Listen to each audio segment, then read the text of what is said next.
Hello and welcome to Edu English. This is Neetu Dubey.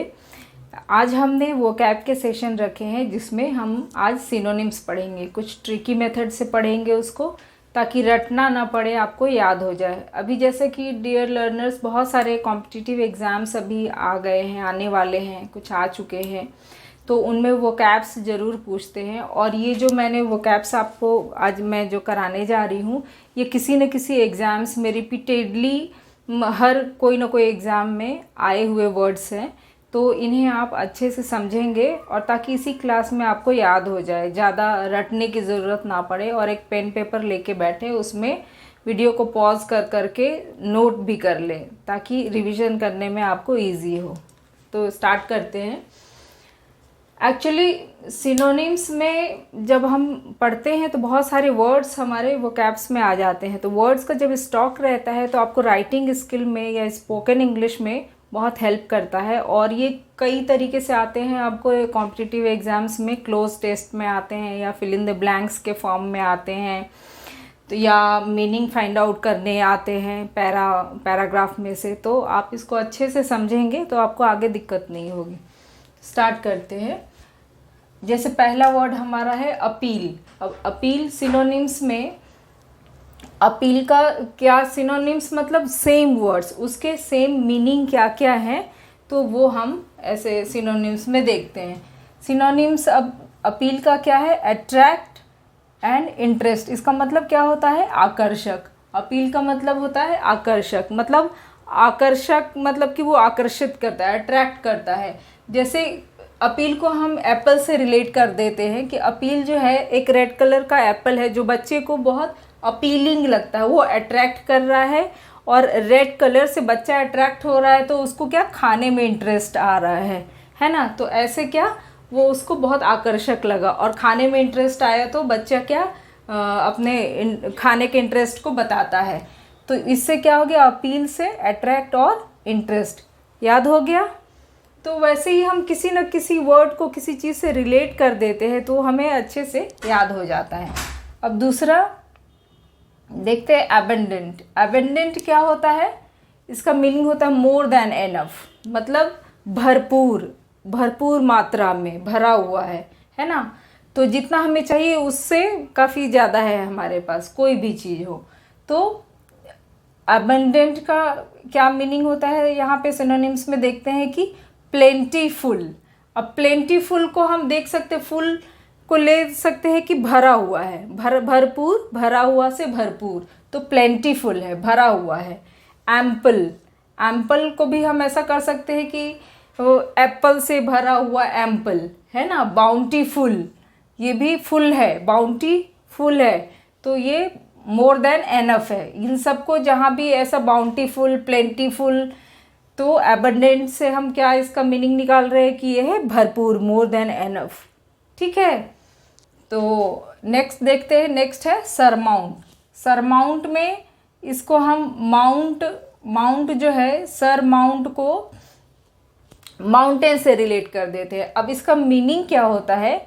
और difficulty, और हिंदी में क्या, विजय प्राप्त करना। मीन्स कि कुछ कठिनाइयाँ होते हुए भी, डिफ़िकल्टी होते हुए भी हमने उस पर विजय प्राप्त करना है या विजय प्राप्त कर लिया है।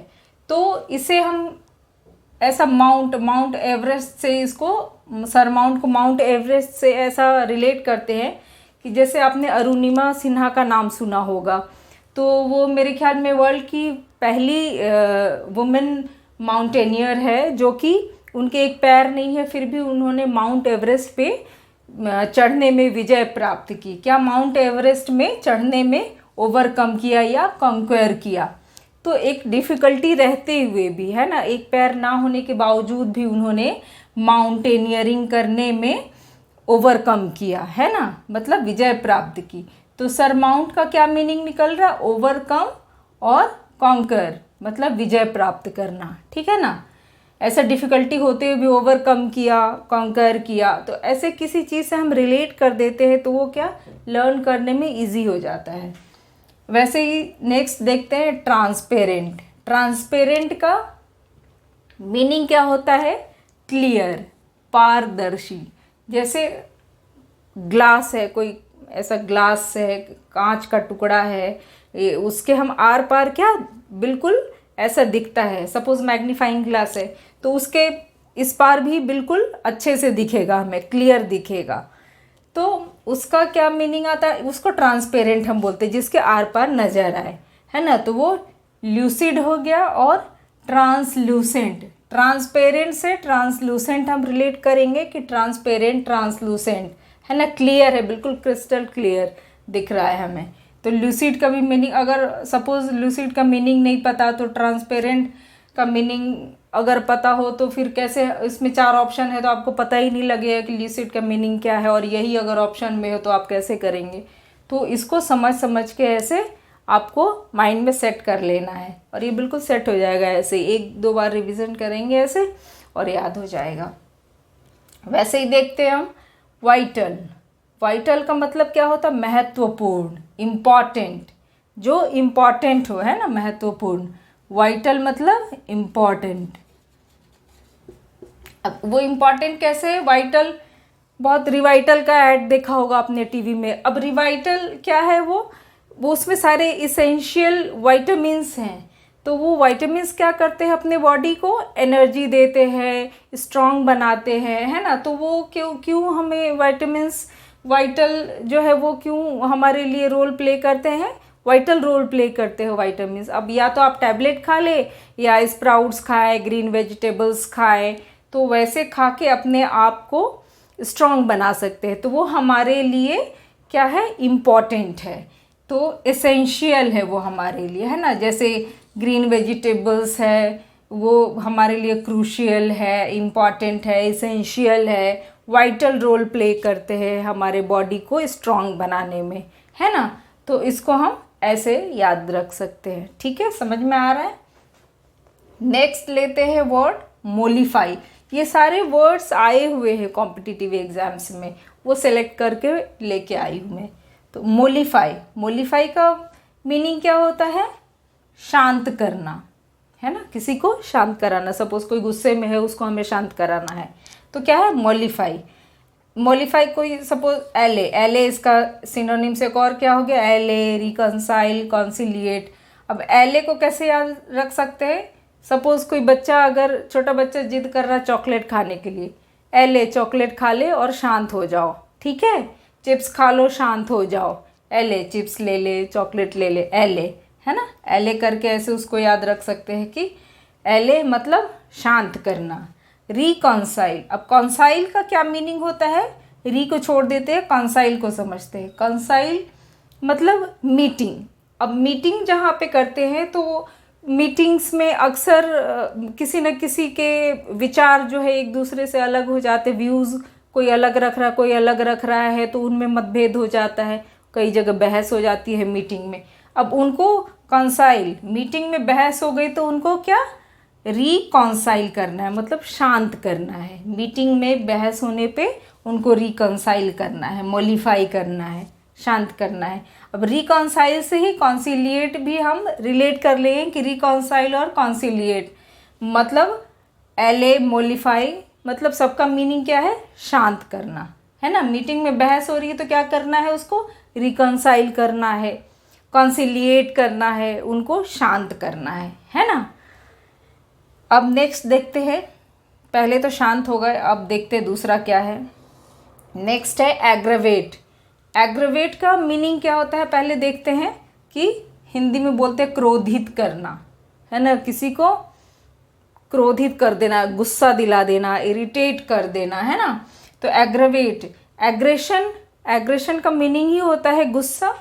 तो एग्रवेट, एग्रवेट से एग्रेशन, और इसका सिनोनिम्स क्या हो रहा है यहाँ पे, इरिटेट, एनॉय, इंटेंसिफाई, है ना। सपोज घर में कोई गुस्सा कर रहा है, कोई एग्रवेट कर रहा है, तो एग्रवेट करने से, उनके गुस्सा करने से बाकी लोग क्या, बच्चे इरिटेट हो रहे हैं, इरिटेट होने लगते हैं ना, कि क्यों गुस्सा कर रहे हैं इतना, बच्चे इरिटेट हो गए, तो इसका मतलब भी गुस्सा, फिर उनमें भी गुस्सा आ रहा है, एनॉय करने लगे, है ना। उनको क्या एनॉइंग हो रहा है कि सब लोग गुस्सा कर रहे हैं, तो छोटे बच्चे भी एनॉइंग होने लगे, वो इरिटेट हो रहे हैं, फिर वो करके क्या, बाकी पूरी फैमिली फिर क्या, ऐसे इंटेंसिफाई हो गई, सभी को गुस्सा आने लगा, है ना, क्रोधित करना।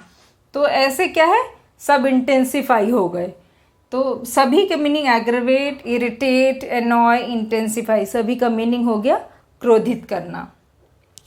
ऐसे ही रिलेट कर करके वर्ड्स को समझना है और कैसे सिनोनिम्स याद हो जाएगा आपको पता भी नहीं चलेगा। नेक्स्ट है एमलगमेट। एमलगमेट अब सुनने से तो भारी भरकम वर्ड लग रहा है, लेकिन इसका एमलगमेट का मीनिंग क्या है, मिलाकर एक कर देना, है ना, मिलाकर एक कर देना। या फिर हम इसको ऐसा मिश्रित करना भी लिख सकते हैं, मिश्रित करना, एकीकृत करना, मतलब एक कर देना। अब कंबाइन तो सब जानते हैं कि कंबाइन मतलब होता है मिलाना, है ना, सबको मिला देना, कंबाइन। मिंगल, सपोज कोई अकेला बैठा है, सिंगल बैठा है, उसके फ्रेंड्स आ गए, फ्रेंड्स के साथ मिंगल हो गई। मिंगल हो गए मतलब सब मिल गए, एक साथ मिलकर उनमें आपस में मिक्स हो गए सब, फिर बातें करने लगे मिंगल होके। मिंगल मतलब भी मिक्स होना, आपस में मिल करके एक हो जाना। मर्ज, मर्ज में भी कई बार होता है ना क्लासेस में कि एक सेक्शन में सपोज दो तीन सेक्शन है और किसी एक सेक्शन में टीचर्स नहीं आए या दोनों का सेम सब्जेक्ट का क्लास होना है, तो एक दोनों सेक्शन को एक ही क्लास में बिठा के मर्ज कर देते हैं। मर्ज कर देना मतलब सबको कंबाइन कर देना, दोनों सेक्शन, दोनों क्लासेस के सेक्शन को एक ही क्लास में बुला के बिठा दिया और उनको मर्ज कर दिया या फिर कंबाइन कर दिया, है ना। तो वो क्या, मिलाकर सबको एक कर दिया और कोई एक टीचर भी सबको पढ़ा लेंगे क्लासेस को मर्ज करके या कंबाइन करके, ठीक है। तो ऐसे यहाँ तक समझ में आया आपको। अगला वर्ड देखते हैं। अगला वर्ड क्या है, अपैथेटिक। और इसके अपैथेटिक का मीनिंग क्या है, उदासीन। वैसे भी पैथेटिक मतलब तो आप सब जानते होंगे मेरे ख्याल में, दयालु जो होते हैं, काइंड पर्सन, उनको पैथेटिक बोलते हैं। तो अपैथेटिक जो हो गया वो उल्टा हो गया, दयालु हुआ तो यहाँ क्या हो गया, अपैथेटिक का इमोशनलेस, है ना, जिसमें इमोशन नहीं है, उदासीन व्यक्ति है। इम्पैसिव, है ना। इंडिफरेंट मतलब हो गया नॉट इंटरेस्टेड, है ना। इमोशनलेस होगा तो इंटरेस्ट नहीं होगा उसको किसी के हेल्प करने में, है कि नहीं। इम्पैसिव होगा, वो बिल्कुल भी इन सब में इन्वॉल्व नहीं होना चाहेगा, है ना। तो ऐसा करके हम याद कर सकते हैं कि जो अपैथेटिक होगा वो इमोशनलेस होगा, दयालु नहीं होगा तो इमोशनलेस होगा। इम्पैसिव होगा, किसी की हेल्प नहीं करना चाहेगा। इंडिफरेंट होगा, बिल्कुल इंटरेस्ट नहीं लेंगे किसी के हेल्प करने में, मदद करने में, है ना। उदासीन व्यक्ति होगा बिल्कुल, है कि नहीं। तो ये ऐसे हो गया, इसको ऐसे रिलेट कर सकते हैं। अब नेक्स्ट वर्ड देखते हैं क्या है, रैंकल। रैंकल का मीनिंग क्या है, परेशान करना। अब परेशान वो या तो अपने आप को कर ले या दूसरे को कर ले, है ना। तो रैंक आजकल कंपटीशन बहुत बढ़ गया है ना, तो स्टूडेंट्स अपने आप को परेशान कर लेते हैं क्या, रैंक लाने में, कि रैंक लाना है, रैंक, हमें अच्छी रैंक चाहिए, अच्छा कॉलेज चाहिए, उसके लिए रैंक अच्छी चाहिए, अपने आप को दिन रात करके परेशान कर लेते हैं, है ना। तो उससे हम याद कर सकते हैं कि रैंकल मतलब पर्टर्ब को डिस्टर्ब से याद कर सकते हैं कि रैंक लाने के लिए अपने आप को पर्टर्ब कर लेते हैं, मतलब डिस्टर्ब कर लेते हैं, है ना। इर्क हो जाते हैं, इर्क मतलब इरिटेट। इर्क का मीनिंग भी होता है इरिटेट कर लेते हैं अपने आप को।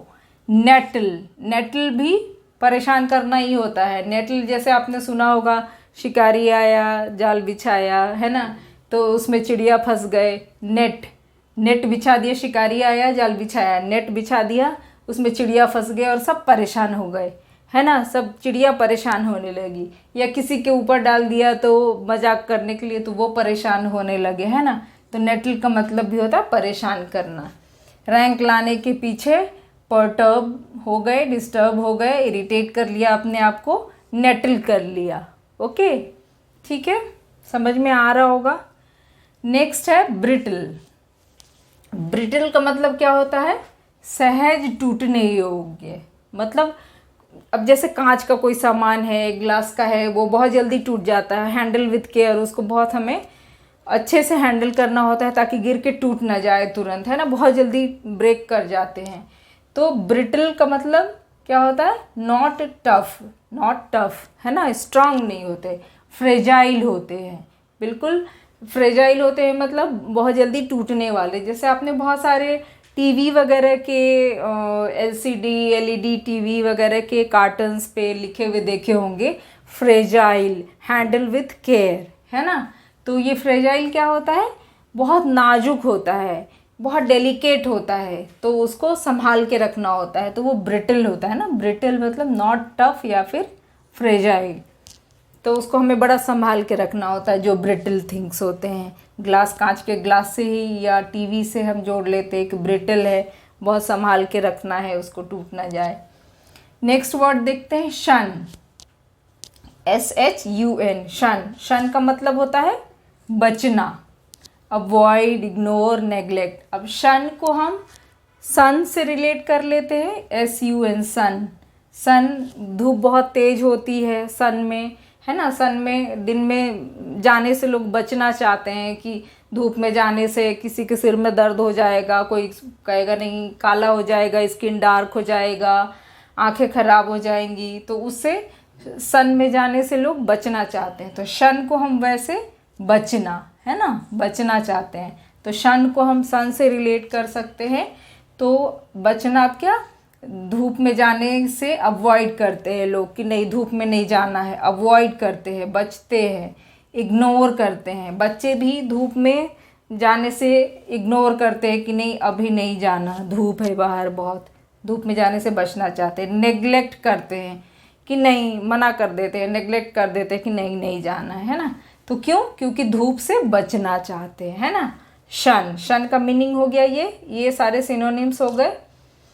नेक्स्ट देखते हैं, रॉबस्ट। रॉबस्ट का तो मतलब ही होता है टफ, ये तो आप लोग जानते होंगे। रॉबस्ट मतलब मजबूत, लेकिन और भी सिनोनिम्स हमें देखने हैं कि क्या होते हैं। रॉबस्ट का मतलब मजबूत होता है। तो मजबूत है तो कैसे? स्ट्रांग होगा, एक सिनोनिम्स हो गया स्ट्रांग, मजबूत। हेल्दी हो गया। अब इसके लिए रॉबस्ट बनने के लिए एक पर्सन को स्ट्रांग बनने के लिए, हेल्दी रहने के लिए क्या है, हेल्दी चीज़ें खानी होती है, लाइक कि ड्राई फ्रूट्स खा रहे हैं, ग्रीन वेजिटेबल्स खा रहे हैं, स्प्राउट्स खा रहे हैं। क्यों? रॉबस्ट बनने के लिए, स्ट्रांग बनने के लिए, हेल्दी बनने के लिए, है ना, हेल्दी रहने के लिए। टफ हो जाए, है ना, ताकि हर सिचुएशन में फाइट कर सके। ड्यूरेबल मतलब, ड्यूरेबल भी मतलब ज़्यादा दिन तक चलने वाला। अपना बॉडी स्ट्रांग रहेगा, हेल्दी रहेगा, तो क्या होगा, ज़्यादा दिन तक, ज़्यादा लंबे समय तक हम अपने बॉडी को अच्छे हेल्थ में रख सकते हैं, अच्छा बॉडी को स्ट्रांग बना के रख सकते हैं, तो लंबा चलेगा बॉडी हमारा, बीमारी नहीं होगी, है ना। तो ऐसा करके हम रॉबस्ट को याद कर सकते हैं। ओके, नेक्स्ट देखते हैं, एब्लूशन। एब्लूशन का मतलब क्या होता है? एब्लूशन का मतलब होता है बेदिंग या an act of washing one self, नहाना धोना या स्नान करना, है ना। स्नान करना भी हम इसको, स्नान करना, इसका मीनिंग होता है बेदिंग। डियर लर्नर, इसको बाथिंग नहीं बोलेंगे आप, है ना। बाथिंग बोलते हैं ना, बाथ से बाथिंग बोलते, बाथिंग नहीं, bathing. The correct pronunciation is bathing. Okay, तो एब्लूशन, अब नहा धो लिया, नहा धो के क्या है, मॉइस्चराइजिंग लोशन लगा लो। अब लोशन लगा लो, मॉइस्चराइजिंग लोशन लगा लो, ठंड का टाइम आ रहा है ना, बच्चों को बोलते हैं ना, या बच्चों को नहला धुला के उनको मॉइस्चराइजिंग लोशन लगाते हैं। तो इसका मीनिंग ऐसे याद रख सकते हैं, अब्लूशन बेदिंग या an act of washing one self, तो ये ऐसे याद हो जाएगा। नेक्स्ट है जीनोम। जीनोम का मतलब अ स्मॉल पर्सन, ड्वार्फ या एल्फ भी बोलते हैं, मतलब छोटे कद का आदमी। आपने बहुत सारे छोटे बच्चों के स्टोरी में सुने होंगे कि a little old man having beard and wear cap on his top head, है ना। तो वैसा करके छोटे छोटे ऐसे ड्वार्फ देखे होंगे आपने, छोटे छोटे बने होते हैं, पॉइंटेड कैप पहने होते, बियर्ड होते हैं। तो छोटे बच्चों के स्टोरी में ज़्यादा दिए रहते, तो वही ड्वार्फ, ऐसा बौने कद का, छोटे कद का, ऐसा बोलते हैं ना, तो वो ड्वार्फ होते हैं। तो जीनोम का मतलब जीनोम, जीनोम मतलब स्मॉल पर्सन, स्मॉल पर्सन। जैसे जीनोम को हम देख सकते हैं कि जन्म जब बच्चा जन्म लेता है तो क्या छोटा हाइट का रहता है ना, छोटे कद का बिल्कुल रहता है, फिर इतना छोटा से थोड़ा बड़ा होगा, तो ऐसा जन्म से छोटा हाइट होता है, फिर धीरे धीरे वो तो बड़े हो जाते हैं, लेकिन ये स्मॉल पर्सन होते ही है। ड्वार्फ और एल्फ भी बोलते हैं इनको हम, जो छोटे कद के आदमी होते हैं, वो बड़े लंबे नहीं होते हैं, तो वो जीनोम होते हैं, है ना। जीनोम, जीनोम जन्म से ही छोटे रह जाते, हाइट ज़्यादा लंबी नहीं होती, तो स्मॉल पर्सन के लिए यूज़ करते हैं। बट स्मॉल पर्सन ऐसा नहीं कि वो छोटा बच्चा तो उसको हम जीनोम बोलेंगे, ऐसा नहीं। एज बड़ी हो गई है बट हाइट छोटी रह गई, ड्वार्फ रह गए, एल्फ रह गए, है ना, तो उनको हम जीनोम बोलते हैं। तो ये हो गए आज के हमारे सिनोनिम्स। उम्मीद है आपको पसंद आया होगा और आप इसको नोट डाउन कर ले कॉपी में। और अभी जो भी एसएससी वगैरह बहुत सारे बैंकिंग में भी पूछे गए हैं ये सारे वर्ड्स, तो आप इनको लर्न कर लें। एंड उम्मीद है आपको अच्छा लगा होगा आज का session. Please like, share and subscribe to motivate me. Thank you.